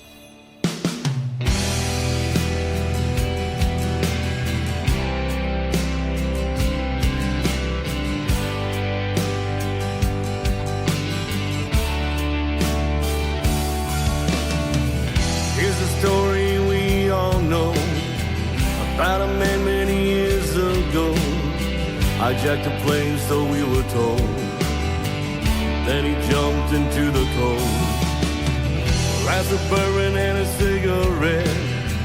He's in the air, the stage is set. Polite and kind, the people say it's time to make his getaway. This is how the story goes about the money and the man.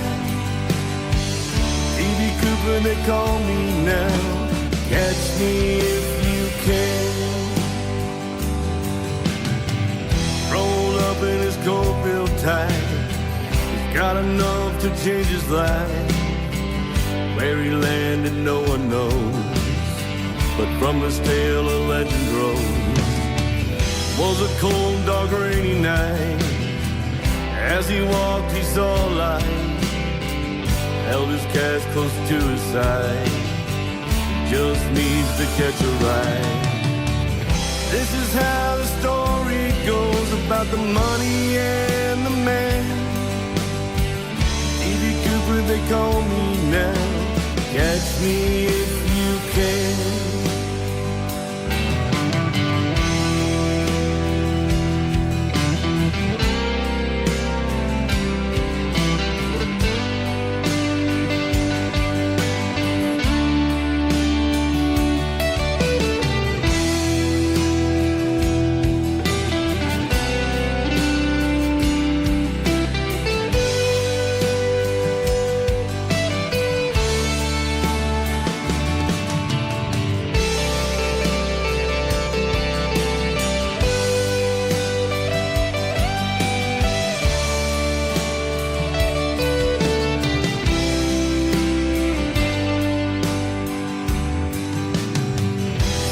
Went down to the bone. Look for a place to use the phone. Little cafe outside of town. He walked in, he just sat down. Met a man with a cowboy hat who told a friend right where he's at. Into the night he disappeared, and from that night a legend reared. This is how the story goes about the money and the man. D.B. Cooper, they call me now. Catch me if you can. 40 years, the secret's out. The story has been told. D.B. Cooper's done running now. He was 80